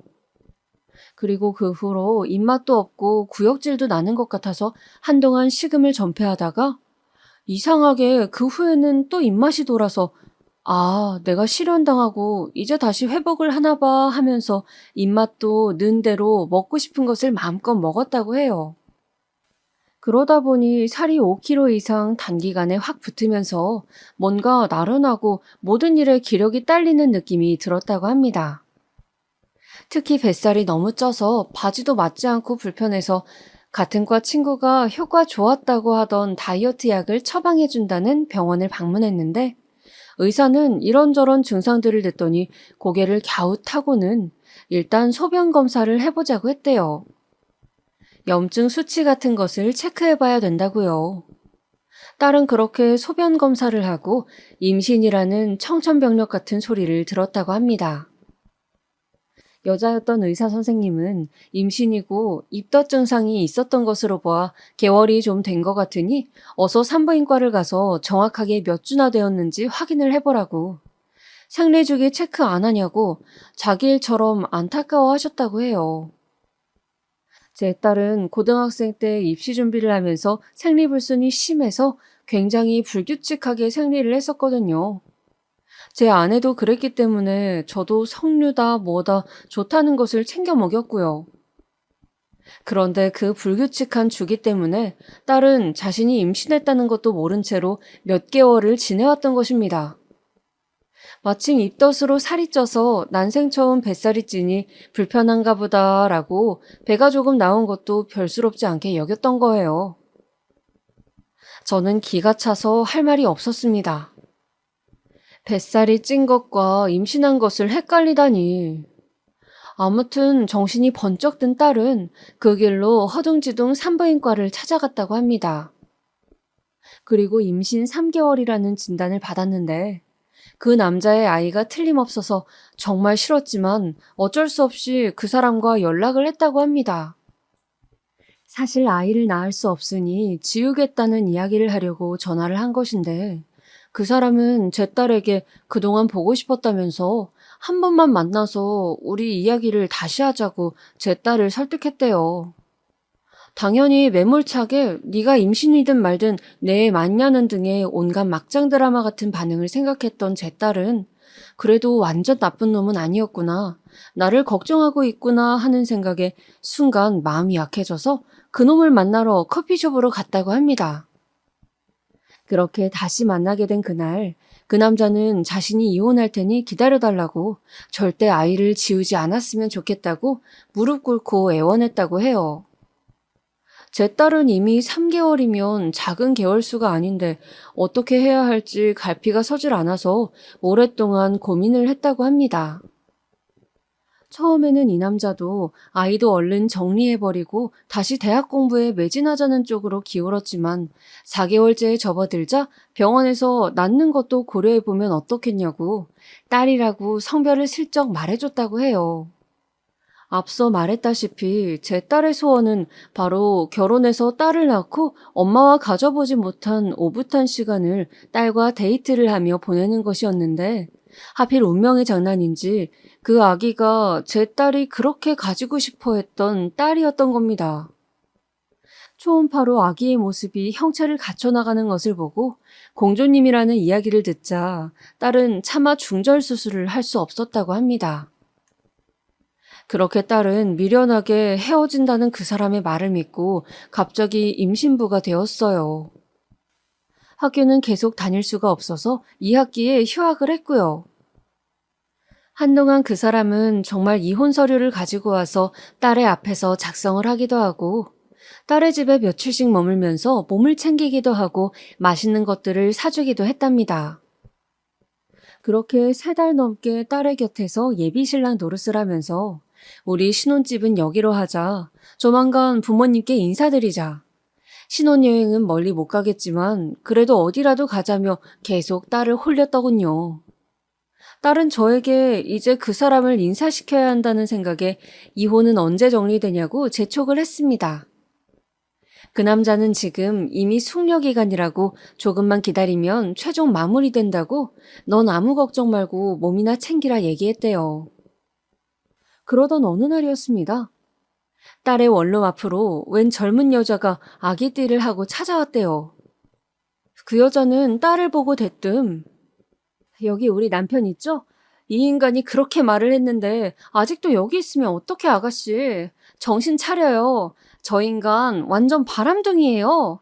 바람핀 전적이 화려하다고요. 나는 재산 때문에 지금은 이혼을 못해요. 그러니까 아가씨가 물러나세요. 다짜고짜 여자는 그런 말을 남기고 딸의 집에 같이 있던 그 남자를 끌고 가버렸다고 합니다. 남자는 다시 연락이 와서 지연아, 내가 꼭 정리할 테니 기다려. 그동안 우리 아기 잘 있을 거라고 믿을게. 사랑해. 내 사랑은 오직 너뿐이야. 꼭 기다려줘. 하며 전화를 끊었다고 합니다. 딸은 혼란스러웠지만 1달 정도를 더 기다려봤대요. 그런데 그 후로 남자는 연락이 되질 않아서 딸은 속은 것이 아닐까 미칠 지경이 되어서 사방으로 남자를 찾아다녔다 합니다. 남자가 다닌다고 말한 회사로 찾아가 보기도 하고 산다고 한 동네 집 앞에 가서 수소문해 보기도 하면서요. 그런데 그날 이후 남자의 흔적은 모두 사라지고 어디 멀리로 이사를 간 것인지 전화도 불통이 되고 행방이 묘연해졌다고 합니다. 딸은 긴 이야기를 마치고 울면서 저를 보면서 말했습니다. 아빠, 내가 아빠가 놀랄까봐 혼자 잘 수습해보려고 했는데 알고 보면 나쁜 사람 없다던 아빠 얘기를 내가 믿고 그 사람이 이혼할 거라고 생각한 게 너무 순진했나 봐. 차라리 임신 초기에 아빠한테 말했다면 좋았을 텐데. 난 진짜 헛똑똑이인 것 같아. 이제 6개월이나 됐는데 어떡하지? 저는 그 길로 딸을 산부인과로 데리고 갔습니다. 아기는 안 되었지만 내 딸의 인생을 망칠 수는 없었어요. 그래서 독하게 마음을 먹고 뱃속에서 자라고 있는 아이를 어떻게든 내 딸의 인생에서 지워야 한다고 생각했죠. 그렇게 산부인과를 가서 의사 선생님께 사정을 했는데 대부분 병원에서는 중절수술 자체가 불법이고 이미 6개월이라 위험하다는 이야기만 했습니다. 시기도 늦었을 뿐더러 잘못하면 산모나 아이나 좋지 않다는 말뿐이었어요. 저는 필사적으로 산부인과에 전화를 걸어 사정을 이야기하였지만 대부분은 안 된다며 끊어버리더군요. 그러다가 겨우 중절수술을 해준다는 병원을 찾았습니다. 그 병원은 제가 애걸복걸하면서 딸아이의 인생이 달렸다고 매달리자 자신도 불법행위이지만 같은 부모로서 그 마음 안다고 수술을 해보자고 어렵게 말씀해 주시더군요. 그렇게 딸은 중절 수술 날짜를 간신히 잡고 병원으로 가게 되었죠. 저는 한시름 놓았다 싶었습니다. 이제 수술을 무사히 끝내고 딸 몸만 잘 추스르면 된다는 생각으로 딸에게 걱정 말고 한숨 푹 잔다 생각하라고, 아빠가 휴가 내서 몸조리 도와줄게 라고 딸의 손을 잡고 이야기했어요. 딸은 어딘지 모르게 어두운 표정으로 수술실로 들어갔고요. 저는 초조하게 수술실 밖에서 딸을 기다렸습니다. 그런데 1시간은 걸릴 것이라던 수술실 문은 들어간 지 10분이 되질 않아 다시 열리는 것이었어요. 그리고 여전히 동그랗게 부푼 배를 하고서 딸아이가 다시 나오더군요. 침대에 누운 채로 딸은 눈물을 흥건히 흘리고 있었습니다. 저는 얼른 달려가 딸의 손을 잡았습니다. 아빠, 나 이 아기 이렇게 하늘나라로 보낼 수 없어. 내가 엄마인데 그렇게 할 수가 없어. 멀쩡한 아기를 어떻게 그래. 내 딸인데. 내 딸이야, 아빠. 저는 하늘이 무너지는 것 같았습니다. 수술장에 들어가서 수술 과정을 듣는데 개월수가 많아 실제 아기를 출산하듯이 출산하고 그 후 팔다리가 다 있는 멀쩡한 아기를 하늘나라로 보낸다는 그 말을 듣고 제 딸은 도저히 수술을 할 수가 없었다고 합니다. 이미 아기는 사람의 형체로 너무 자라 있었고 제 딸의 뱃속에서 움직이고 있었으니까요. 그렇게 제 딸은 미혼모의 길을 선택했습니다. 저는 필사적으로 설득하고 또 설득했지만 무엇보다 생명이 중요하다는 딸의 이야기를 결국 들어줄 수밖에 없었습니다. 그럼 아이 아빠를 찾아가 단판을 짓자고 했지만 딸은 어디 있는지 모르고 사진 한 장 없다고 했어요. 흥신소라도 이용해서 찾아보겠다 하니 원치 않는다고, 다시는 보고 싶지 않다고 우는 것이었습니다.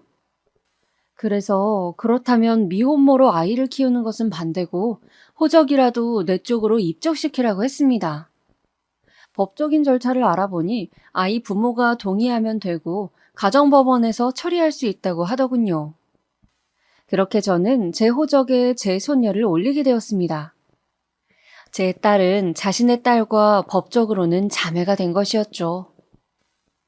그렇게 3달을 채우고 딸은 자연분만으로 건강한 아기를 출산했습니다. 아기는 3.3kg로 무게도 적당하고 아주 눈이 똘망똘망한 예쁜 아기였습니다. 저는 아기를 낳는 것을 반대했지만 막상 눈앞에 손주를 보자 너무 예뻐서 정신을 못 차리겠더군요. 제가 부지점장으로 받는 월급이 꽤 되었기 때문에 1년 동안 딸은 학교를 휴학해둔 채로 산후조리를 하면서 아주머니도 쓰고 편하게 몸조리를 하게 했습니다. 이렇게 우리 가족은 새 식구가 되었죠. 딸은 가끔 병원에 예방접종을 가거나 검진을 가면 부부가 아기를 데리고 오는 사람들을 볼 때마다 눈가에 눈물이 고였습니다. 저 몰래 눈물을 닦다가 들킨 적도 있었죠. 자신도 한부모 가정에서 자랐는데 딸마저 그런 신세가 되었다며 딸은 마치 수도꼭지처럼 눈물을 흘렸습니다. 저 역시 그런 딸에게 뭐라고 해줄 말이 없었습니다. 왜 그랬냐고 저야말로 딸에게 화를 내고 싶은 기분이었죠. 왜 그렇게 경솔하게 어디서 굴러먹었는지 모르는 놈에게 마음을 덜컥 줘버렸냐고. 대책 없이 그놈을 왜 기다렸냐고. 자기 몸 건사를 왜 못했냐고 말이죠. 그러나 눈물을 달고 사는 딸아이에게 더 이상 상처를 줄 순 없었어요. 어차피 상황은 그런 말을 해서 서로 상처받지 않아도 충분히 힘들었습니다. 저는 손녀가 돌이 되고 난 후 단호하게 말했어요. 내가 아주머니 쓰면서 아기를 돌볼 테니 너는 대학에 복학하라고. 딸은 아직 아기가 돌밖에 안 되었는데 그게 말이 되냐고 했지만 저는 네가 대학을 졸업하고 얼른 직장을 잡아야 먹고 사는 문제가 해결되고 이 아기도 경제적인 문제가 해결된다고, 내가 언제까지 살아있을 것 같냐고 딸을 설득했습니다. 딸은 저의 설득에 독하게 마음을 먹고 서울로 가더군요. 그렇게 딸은 아기를 저에게 맡겨두고 주말마다 아기를 보러 오면서 힘들게 대학을 졸업했습니다. 저는 아기 봐주시는 아주머니와 또 근처에 살고 있던 누이 동생의 도움을 받아 겨우겨우 직장을 다니면서 아기를 키웠어요. 퇴근하고 돌아와 저녁 한 끼 편하게 먹을 새가 없었고, 밤중에 아기가 아파서 허둥지둥 응급실을 찾아가면서 예전 딸아이를 혼자 키우던 때 생각도 많이 나더군요. 혼자 애 키우는 게 내 팔짱가 하면서 씁쓸하게 웃기도 했습니다. 그래도 제 손녀는 너무 예뻤어요. 눈에 넣어도 안 아플 정도로요. 지쳐있는 저를 보면서 옹알이를 하고 고사리 같은 손으로 제 손가락을 꼭 쥘 때면 저는 웃을 수밖에 없었습니다. 마치 제 딸의 어린 시절을 보는 것 같았어요. 그렇게 시간이 흘러 딸은 무사히 서울대 약대를 졸업하고 서울 인근 대도시의 고용약사로 취직을 했습니다. 불행인지 다행인지 딸의 학벌과 직업이 좋아서 먹고 살 걱정은 하지 않게 되었고, 아기를 돌봐주는 분을 쓸 수 있는 형편도 되었지만 혼자서 애 돌보랴 일하랴 종종거리는 딸이 저는 내내 안쓰럽기만 하더군요. 저도 일신에 변화가 생겼어요. 은행에서 만년 부지점장으로 있을 순 없어 퇴사를 결정하고 작은 회사를 차리게 되었습니다. 카드사 콜센터 직원들을 대기업 본사에 보내주고 관리해주는 아웃소싱 업체였어요. 아무래도 서울 부근에서 차리는 것이 맞아 저도 서울 쪽으로 이주를 하였습니다. 모두 정직원이었던 제 젊은 시절과는 달리 IMF 이후로 기업들은 자회사나 도급사를 끼고 상담 업무를 하게 되었으니까요.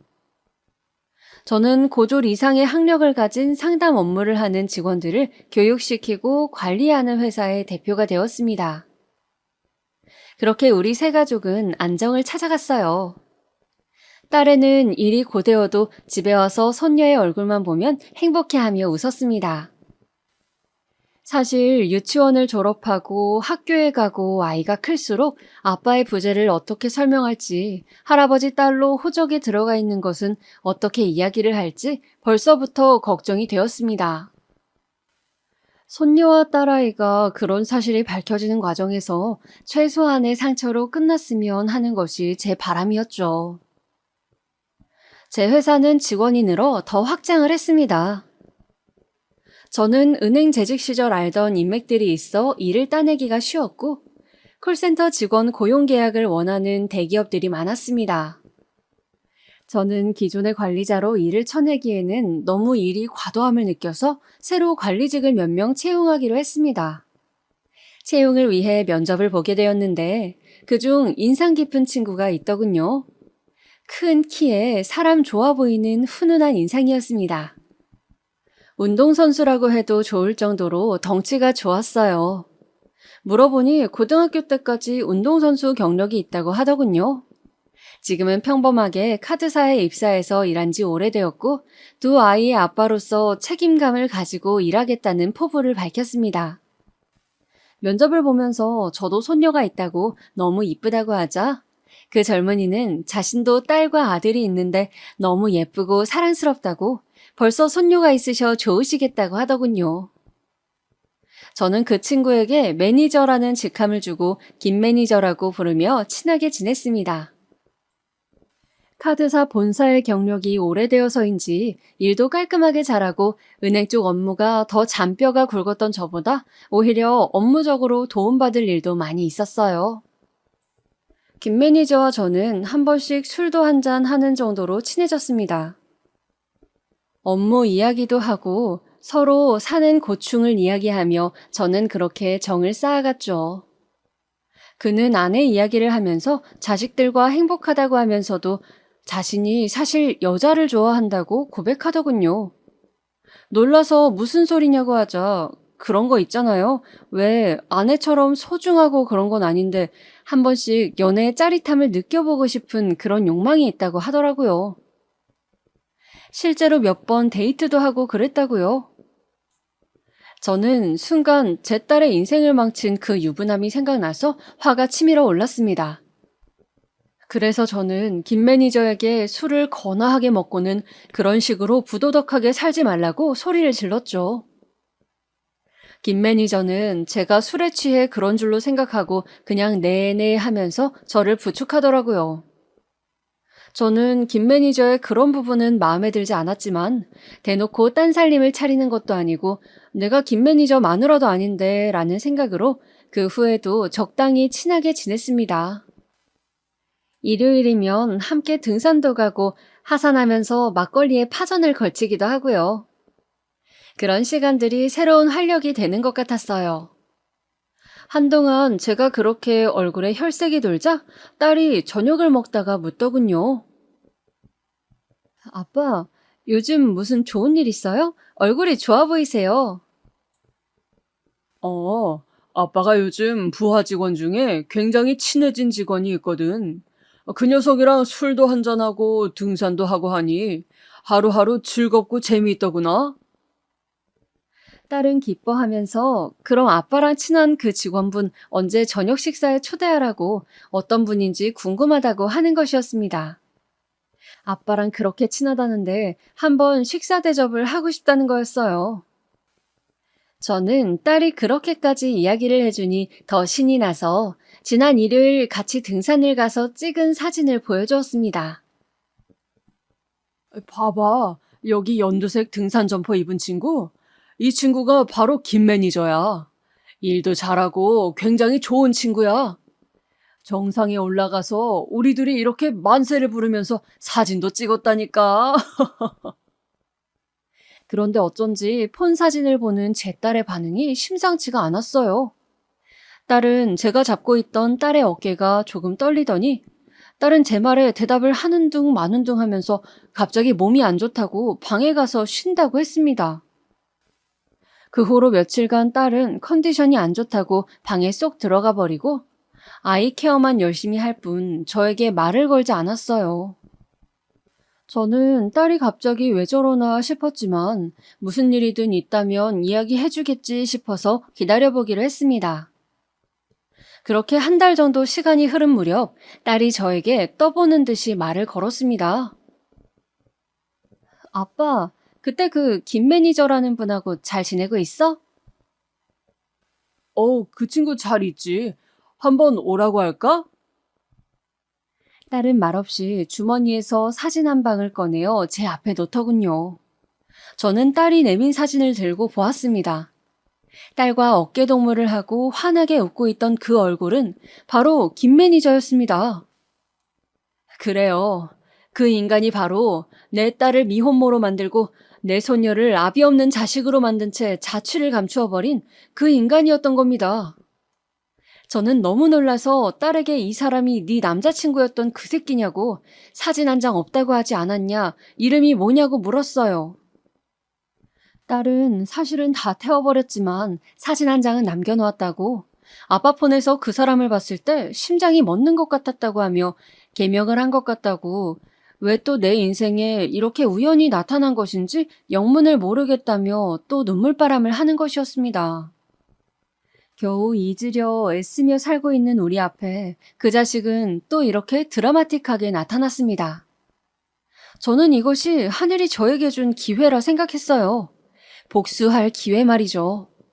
어떻게 하면 이 자식의 인생을 내 딸이 겪은 그 몇 배 이상의 고통 속으로 들어가게 할 수 있을지 궁리를 해보았습니다. 일단 표면적으로는 김 매니저와 계속 친한 사이를 유지하면서 김 매니저의 관심사를 떠보기 시작했어요. 김 매니저는 요즘 주식에 관심을 갖고 있다며 저에게 우량주 혹시 아는 것 있냐고 혹시 정보 같은 거 있냐고 물어오는 것이었습니다. 저는 이때다 싶어 처음에는 모른다고 잡아떼며 감질나게 하다가 마침내 직장 다니다 때려치고 아예 지인들 주식만 돌려주는 일을 하는 친구가 있다고 원한다면 소개해주겠다. 그런데 손해를 볼 수도 있으니 신중하게 생각하라고 운을 띄워놓았습니다. 실제로 그렇게 소일거리 삼아 용돈벌이를 하는 친구가 있었거든요. 그 친구는 오랜 이 바닥의 경험으로 그래프상의 지표를 보고 작전주의인지 아닌지를 기가 막히게 잘 찍어내는 친구였습니다.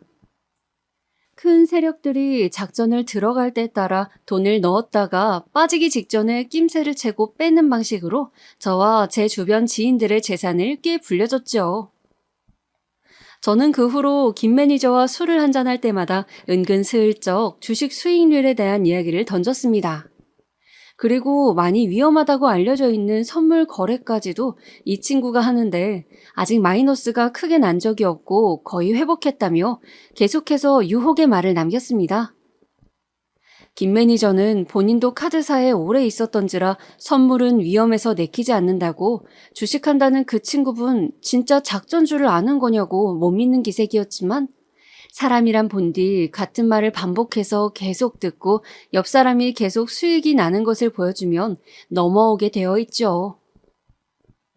결국 지속적으로 제 이야기를 듣고 제 통장 잔고를 보여주고 장기간 이득이 난 것을 확인한 김 매니저는 제 친구에게 주식 컨트롤을 맡기게 되었습니다.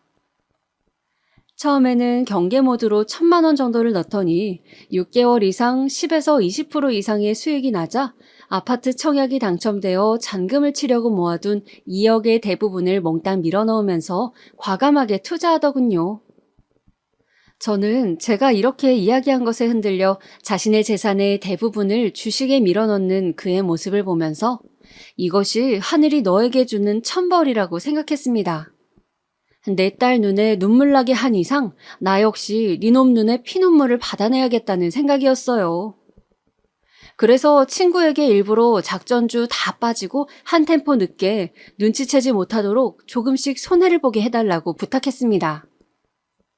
친구는 처음에는 내키지 않아 했지만 제 딸과 저의 사정을 듣고 그 원수가 그놈이라는 것을 알자 티 안 나게 협조해주기로 했습니다.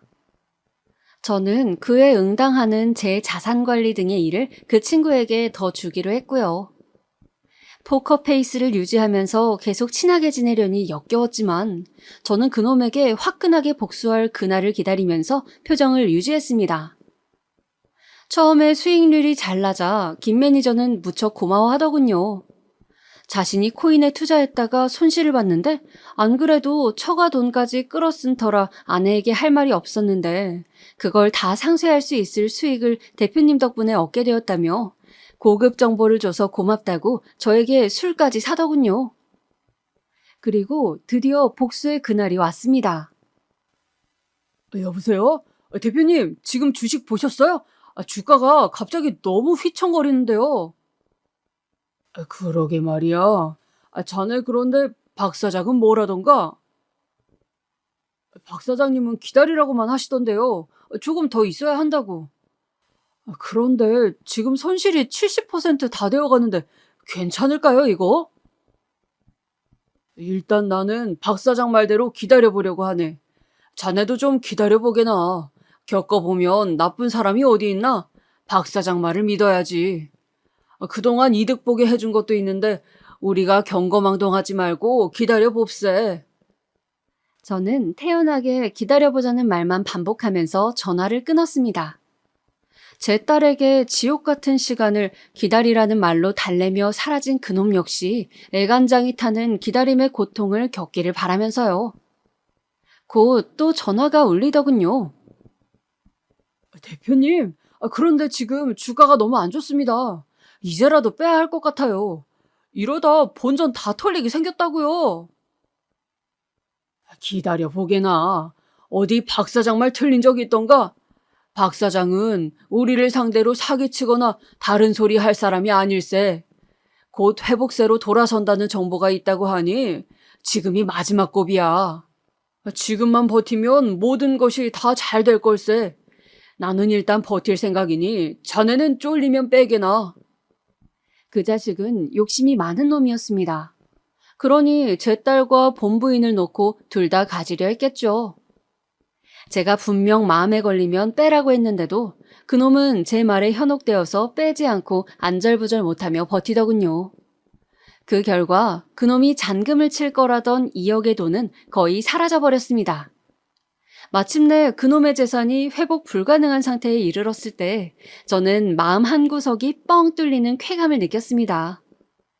세상에 인과응보는 존재하는 것이었어요. 역시 득달같이 전화가 울리더군요. 여보세요? 대표님 말만 믿고 기다렸는데 이게 어떻게 된 일입니까? 저는 카드사 일한 저보다는 은행권에서 임원까지 하신 대표님을 믿고 친구분께 맡긴 곳인데 이게 어떻게 된 일이에요? 저 망했습니다. 망했다고요. 계속 기다리다가 지금 온 가족이 길바닥에 나앉게 생겼습니다. 그놈은 저를 죽일 듯이 고함을 지르더군요. 거의 짐승의 울부짖음 수준이었습니다. 저는 그동안 여러 번 연습해서 줄줄 외우게 된 회심의 마지막 멘트를 날렸습니다. 자네가 그렇게 순진하게 계속 기다릴 줄은 몰랐지. 왜? 자네는 남에게 기다리라고 하고 뒤통수만 쳤지 본인이 당할 건 생각 못했나? 남의 눈에 피눈물 뺐으면 언젠가 처절하게 당할 각오를 했었어야지. 자신이 저지른 죄값은 반드시 어떤 형태로든 돌아온다는 것을 똑똑히 명심하며 살아. 이 개자식아, 자네는 당장 해고야. 내일부터 출근하지 말게. 저는 그렇게 제 딸을 기다리게 만들고 평생 가는 상처를 준 그놈을 망하게 만들었습니다. 그놈은 직장을 잘리고 주식으로 돈을 날려 처음에는 저와 제 친구를 사기죄로 고소한다는 둥 날뛰었으나 나중에 내가 누구의 아빠인지 알고 포기했다고 합니다. 감히 제 앞에 나설 수도 없었겠죠. 저는 그놈이 만약 제 앞에 나타나면 감방 가는 한이 있더라도 반드시 찢어 죽이고 말겠다고 이를 갈았으나 역시 비겁한 놈답게 그냥 조용히 꼬리를 말고 사라지더군요. 그 후 금융계 쪽으로는 취직한 흔적이 없었고 집도 이사를 갔는지 서울권에서는 소식이 들려오지 않았습니다. 저는 통쾌한 복수를 끝내고 딸에게도 저의 복수를 말하지 않았습니다. 딸이 안다면 손녀의 친아빠인데 라는 생각으로 또 동정심을 품거나 괴로워할 것 같아서 말이죠. 그래서 그냥 딸에게는 사정이 있는지 이사를 간다고 하고는 직장을 그만둬 버렸다고 넌지시 말했습니다. 혹시 아이 일로 연락하고 싶은 마음이 있느냐고 물어봤죠. 딸은 그럴 생각은 없다고 단호하게 말하더군요. 그냥 다시는 그 인간이 내 주변에 나타나지 않기를 바란다고요. 그렇게 저는 딸과 손녀에게 영원히 말할 수 없는 비밀을 가슴에 품고 오늘도 살아가고 있습니다. 그날 이후 제 좌우명은 인과응보가 되었네요. 비교적 편안한 노후를 보내고 있는 요즘 저는 누구에게라도 작은 죄도 짓지 않으려 애쓰며 삽니다. 반드시 잘못한 만큼 돌아온다는 것을 저는 믿고 있기 때문이죠. 여러분, 제 가슴속 이야기를 들어주셔서 감사합니다. 이제 겨울이 끝나고 곧 봄이 오겠지만 아직 날씨가 쌀쌀하네요. 코로나 조심하시고 즐거운 하루 보내시길 바랍니다.